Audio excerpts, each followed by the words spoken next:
Você acredita em proteção? Não, não estou falando de um cadeado na porta, de um sistema de alarme ou de um cão de guarda. Estou falando de algo mais antigo, mais profundo. Uma proteção que se amarra na alma, que tece uma teia invisível ao redor do seu espírito para te guardar não dos perigos que você vê, mas daqueles que te espreitam nas sombras da sua própria jornada. Eu não acreditava. Ou melhor, eu nunca tinha parado para pensar nisso. Para mim, proteção era um canivete suíço no bolso, um passaporte bem guardado e a habilidade de ler um mapa de cabeça para baixo. Isso até eu me perder, ou talvez me encontrar, num vilarejo esquecido pelas nuvens nas montanhas do Nepal. E lá me ofereceram exatamente isso, um escudo para a alma. O preço? Algo que eu carregava, algo que era uma parte de mim. E a minha dúvida, a minha hesitação, tornou-se o verdadeiro centro da viagem. Tudo começou, como muitas histórias de viajantes, no caos barulhento e poeirento de Katmandu. Tamel, o bairro turístico, é um assalto aos sentidos. Buzinas de motos que parecem nunca cessar, o cheiro de incenso misturado com fritura e esgoto, vendedores te puxando pela manga oferecendo desde cachecóis de pashmina falsificados a tigelas tibetanas que prometiam curar todos os seus males. Eu estava lá há uma semana, me sentindo um pouco oco. Tinha vindo para o Nepal com a ideia romântica de fazer um trekking espetacular, talvez ver a face do Everest ao longe. Mas a aglomeração de turistas com suas roupas de marca e guias sorridentes me causava um certo cansaço. Eu buscava silêncio, não o tipo de silêncio que se compra num pacote de meditação, mas o silêncio real, aquele que só existe onde o mundo moderno ainda não gritou mais alto. Eu passava horas no stupa de Bodhanath, observando os monges e os devotos girando as rodas de oração, o mantra Om Mani Padme Hum, ecoando num murmúrio constante. Havia uma paz ali, uma gravidade que me atraía. Foi num desses dias, numa pequena loja de antiguidades falsas e chás de procedência duvidosa, que a semente da minha verdadeira viagem foi plantada. O dono era um velho tibetano com um rosto que parecia um mapa de todas as cordilheiras que cercavam o vale. Ele me serviu um chá de manteiga rançoso que eu tomei por educação e ficamos em silêncio por um bom tempo. Eu não queria comprar nada, acho que ele sentiu isso. "Você não parece um turista", ele disse, em um inglês quebrado, mas com olhos que liam mais do que minhas palavras. "Você tem fome de outra coisa." Eu apenas assenti, sem saber o que dizer. Ele então se virou e pegou um mapa de papel amarelado, desenhado à mão. Não era um mapa para vender, era algo pessoal. Com um dedo trêmulo e manchado de nicotina, ele apontou para uma região a noroeste de Katmandu, muito longe das rotas populares do Annapurna ou do campo base do Everest. "Aqui", ele disse, "as montanhas ainda se lembram dos nomes antigos, os deuses ainda caminham entre as pedras." Ele mencionou um vilarejo chamado Luma. Não havia trilhas marcadas para lá, apenas rotas de pastores de iaques e comerciantes de sal. Se busca silêncio, talvez o encontre lá, mas cuidado. O silêncio de Luma não é vazio, ele é cheio de vozes. Aquelas palavras cravaram na minha mente. 2 dias depois, eu estava num ônibus local que mais parecia uma lata de sardinha sobre rodas. O veículo gemia e rangia a cada curva da estrada precária que serpenteava para fora do vale de Katmandu. Dentro, o cheiro era uma mistura de suor, cardamomo e galinhas que viajavam em gaiolas de bambu debaixo dos assentos. Por 12 horas, fui chacoalhado, prensado contra um saco de arroz e observado por dezenas de olhos curiosos. Ninguém falava inglês. Minha comunicação se resumia a sorrisos e gestos. O asfalto acabou, a estrada de terra começou e, com ela, a sensação de que eu estava realmente deixando o mundo conhecido para trás. O ônibus me deixou no que mal podia ser chamado de cidade. Era um punhado de casas e uma placa em nepalês que eu não conseguia ler. A partir dali, era a pé. Segundo o mapa do velho tibetano, seriam 3 dias de caminhada. 3 dias subindo por vales verdejantes que aos poucos se tornavam mais áridos e rochosos. A caminhada foi brutal e magnífica. O ar começou a ficar rarefeito e cada passo exigia um esforço consciente. Eu cruzava pontes suspensas que balançavam sobre rios de água turquesa e gelada, o vento assobiando como um espírito inquieto. As únicas pessoas que encontrei foram pastores com seus rebanhos de cabras e iaques, figuras silenciosas que me cumprimentavam com um namasté e um aceno de cabeça antes de desaparecerem na imensidão. À noite, eu me abrigava em cabanas de pedra abandonadas, comia o pão seco e as nozes que carregava na mochila e olhava para um céu tão absurdamente estrelado que parecia que o universo tinha derramado um pote de diamante sobre a minha cabeça. A solidão era total, mas, como o velho tinha dito, não era vazia. Eu sentia a presença das montanhas, gigantes adormecidos cobertos de neve que me observavam de todos os lados. A dúvida começou a brotar. O que eu estava fazendo ali? Buscando uma fantasia romântica de um eremita moderno? Correndo de algo ou em direção a algo? Eu não tinha respostas. No final do terceiro dia, exausto, com os pulmões queimando pelo ar frio e a cabeça latejando pela altitude, eu avistei Luma. O vilarejo era um aglomerado de umas 30 casas de pedra e barro agarradas à encosta de uma montanha como se tivessem nascido dela. A fumaça subia das chaminés, um sinal de vida frágil naquele cenário monumental e hostil. Não havia uma pousada, um restaurante, uma placa de bem-vindo. Havia apenas a vida, em sua forma mais crua. Minha chegada causou um pequeno alvoroço. As crianças pararam e correram para dentro de casa. As mulheres que lavavam roupas numa fonte de pedra me olharam com desconfiança. Um homem alto e magro, com um rosto esculpido pelo vento, se aproximou. Ele parecia ser o líder, ou pelo menos alguém com autoridade. Seu nome era Pemba. Ele não falava inglês, mas um garoto, talvez com uns 15 anos, foi chamado para traduzir. O nome do garoto era Tenzin. Ele tinha aprendido um pouco de inglês com um monge que visitou o vilarejo anos atrás. "O que você busca aqui, estrangeiro?" Tenzin traduziu a pergunta de Pemba. Eu busco o silêncio", respondi, sentindo a inadequação da minha resposta. Pemba me olhou por um longo tempo, seus olhos escuros e profundos parecendo pesar minha alma. Então, ele deu um sorriso quase imperceptível e disse algo em sua língua. "Meu avô diz que você é bem-vindo para descansar", Tenzin disse. "Mas aqui não temos camas macias, temos o chão. Não temos comida farta, temos o que a terra nos dá." Eu fui acolhido na casa de Tenzin. A família dele me ofereceu um canto perto do fogo, um cobertor de lã de iaque áspero e uma tigela fumegante de dalbat, a sopa de lentilhas com arroz, que é a base da alimentação nepalesa. Aquela refeição simples, depois de dias de pão seco, foi um dos banquetes mais incríveis da minha vida. Os dias que se seguiram foram uma imersão lenta e profunda. Eu não era um turista, eu era um observador e, aos poucos, um participante. Ajudei a carregar lenha, a consertar uma cerca de pedra, a girar a roda de pedra que moía os grãos. Eu aprendi a beber o chá salgado com manteiga de iaque, o suja, e até o rakshi, um destilado de arroz forte que queimava a garganta e aquecia o corpo. A comunicação era difícil, baseada em gestos e nas traduções limitadas de Tenzin. Mas a linguagem do trabalho e do compartilhamento era universal. Eu passei a conhecer o avô de Tenzin, o Lama Dorje. Ele era o ancião do vilarejo, uma figura reverenciada, que era ao mesmo tempo curandeiro e líder espiritual. Ele passava a maior parte do dia em um pequeno cômodo escuro, que servia como o Gompa, o templo local. O lugar cheirava a zimbro queimado e a manteiga rançosa das lamparinas que nunca se apagavam. Ele raramente falava comigo, mas eu sentia seu olhar sobre mim constantemente. Era um olhar que não julgava, mas que parecia perfurar todas as minhas camadas de ceticismo ocidental. Foi Tenzin quem me contou sobre a cerimônia.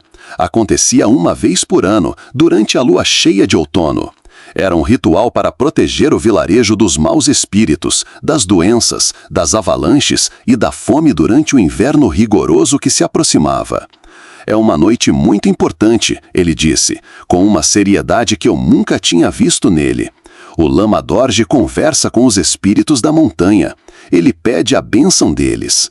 Eu não pedi para participar. Sabia que seria um intruso. Mas na véspera da cerimônia, enquanto eu estava sentado do lado de fora, olhando as primeiras estrelas aparecerem no céu violeta, Lama Dorje saiu de sua casa e caminhou lentamente até mim. Tenzin o acompanhava. O velho parou na minha frente. Seu rosto à luz do crepúsculo era uma máscara de sabedoria e tempo. Ele disse algo em seu dialecto tibetano, a voz grave e ressonante. Tenzin engoliu em seco antes de traduzir. Meu avô diz que ele tem observado você. Ele diz que você não viaja com o corpo, mas com o espírito. E ele vê que seu espírito carrega uma sombra, um peso. Eu fiquei paralisado. Uma sombra? Um peso? Eu pensei em todas as minhas inquietações, nas perguntas sem resposta, no sentimento de estar sempre buscando algo que eu não sabia nomear. Como ele podia saber? Lama Dorje falou novamente. Ele diz que a cerimônia de amanhã pode limpar essa sombra, traduziu Tenzin.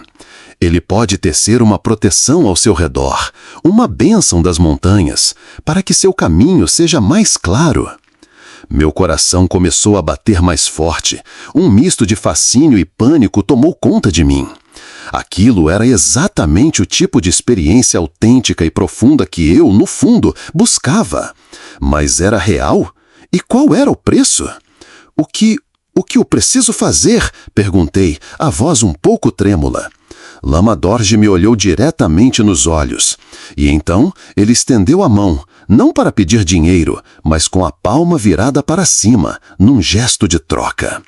Tenzin traduziu a frase final, a frase que instalaria a dúvida no centro de tudo. A proteção exige um eco, um sacrifício. Não de sangue, mas de espírito. Você precisa entregar algo seu, algo que carregue sua jornada, sua história, algo pessoal. A montanha precisa saber quem ela está protegendo. Ele se virou e entrou, me deixando ali, sob as estrelas, com a proposta mais estranha e assustadora que eu já tinha recebido. A noite foi longa, eu mal consegui dormir. A dúvida me corroía. Que tipo de charlatanismo era aquele? Uma forma elaborada de tirar algo de valor de um estrangeiro ingênuo? Mas a sinceridade nos olhos de Lama Dorje, a reverência de todo o vilarejo por ele, não parecia um truque. Parecia uma tradição, uma crença tão antiga quanto as próprias montanhas. E a fascinação, a ideia de participar de algo tão primeivo, de receber uma proteção espiritual, era incrivelmente sedutora. E se fosse verdade? E se eu recusasse e carregasse aquela sombra para sempre? O conflito era entre a minha mente racional, cínica, moldada por uma cultura que só acredita no que pode ver e tocar, e uma parte mais profunda de mim, uma intuição que estava faminta por significado, por magia. E a questão principal? O que eu daria? O que era pessoal o suficiente? Eu revirei minha mochila mentalmente. Meu relógio?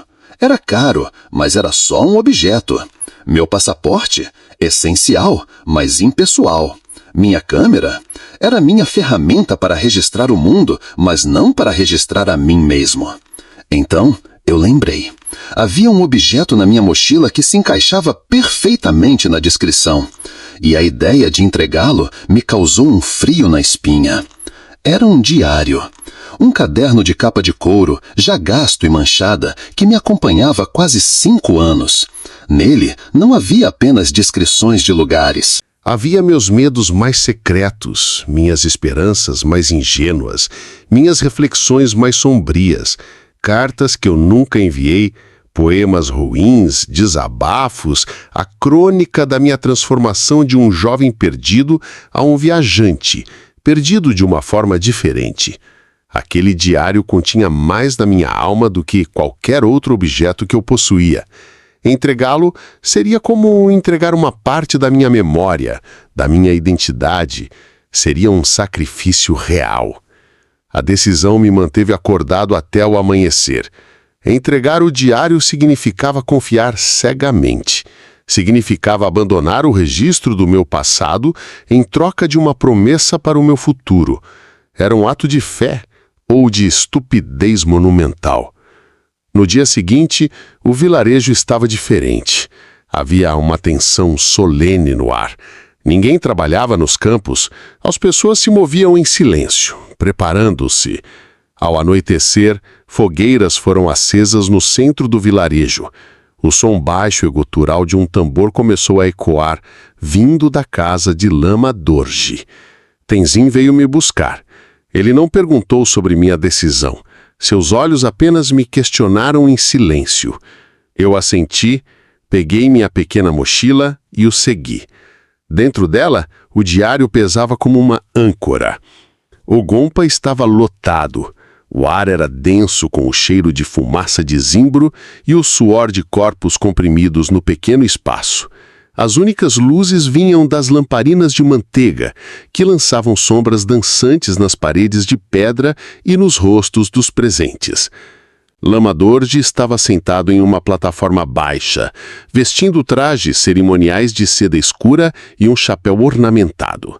Seus olhos estavam fechados e ele entoava um mantra em uma voz que parecia vir das profundezas da terra.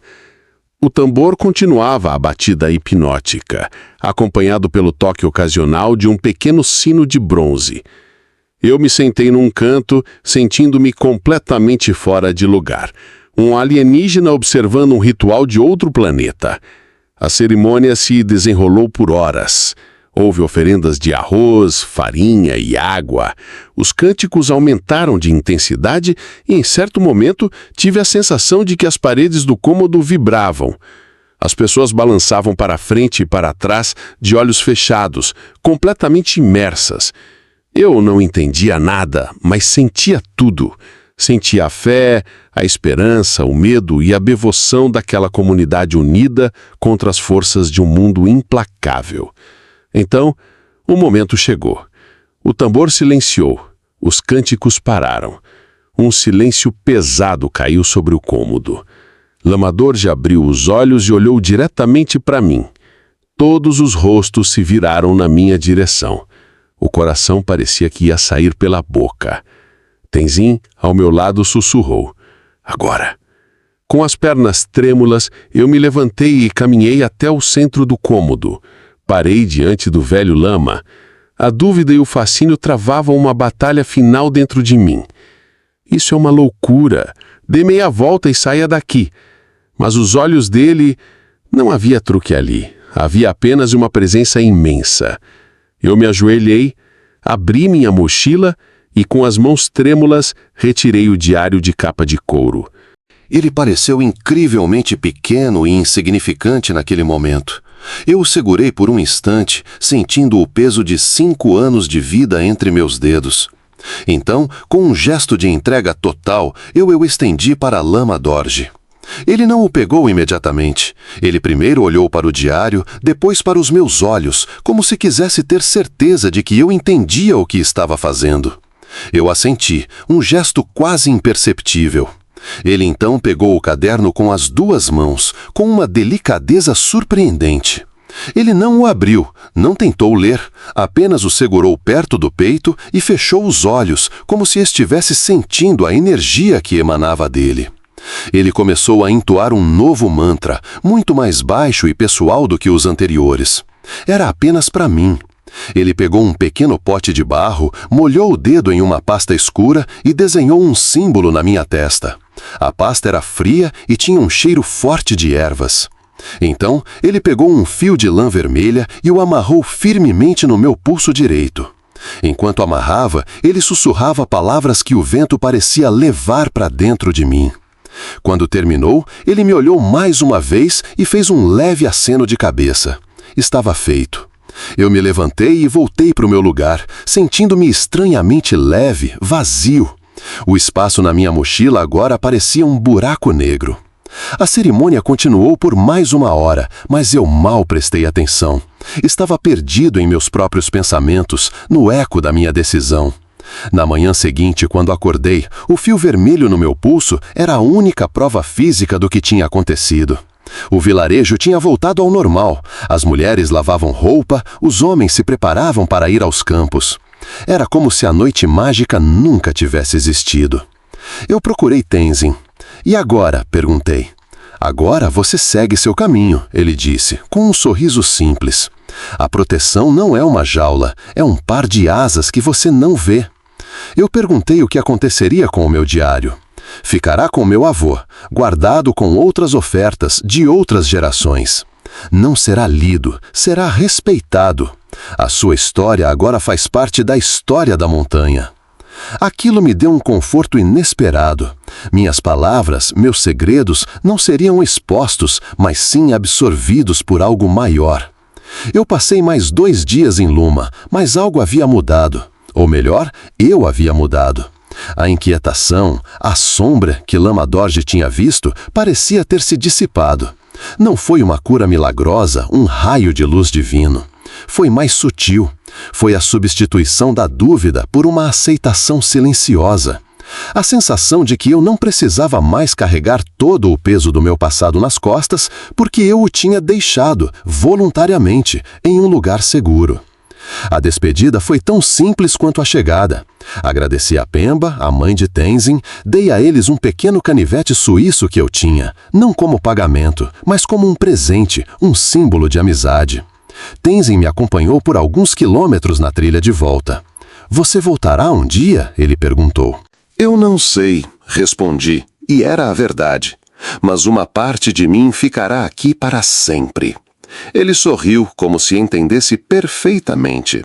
Nós nos despedimos com um abraço e eu comecei a longa caminhada de volta à civilização. A descida foi diferente. As montanhas não pareciam mais gigantes hostis, mas guardiões silenciosos. O vento não assobiava com ameaça, mas parecia sussurrar segredos. Eu me sentia mais leve, mais presente. A dúvida sobre o ritual ainda existia em algum canto da minha mente lógica, mas ela não importava mais. O que importava era o que a experiência significou para mim. A troca foi real, porque o meu sacrifício foi real.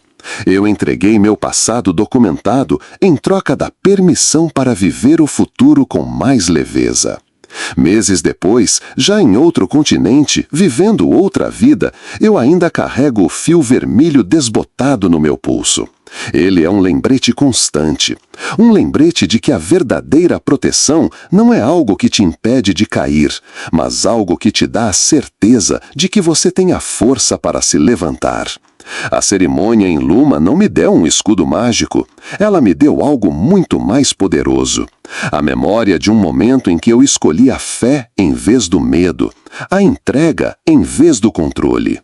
Eu não sei se os espíritos da montanha realmente me protegem, mas eu sei que, ao deixar meu diário para trás, eu criei um espaço vazio.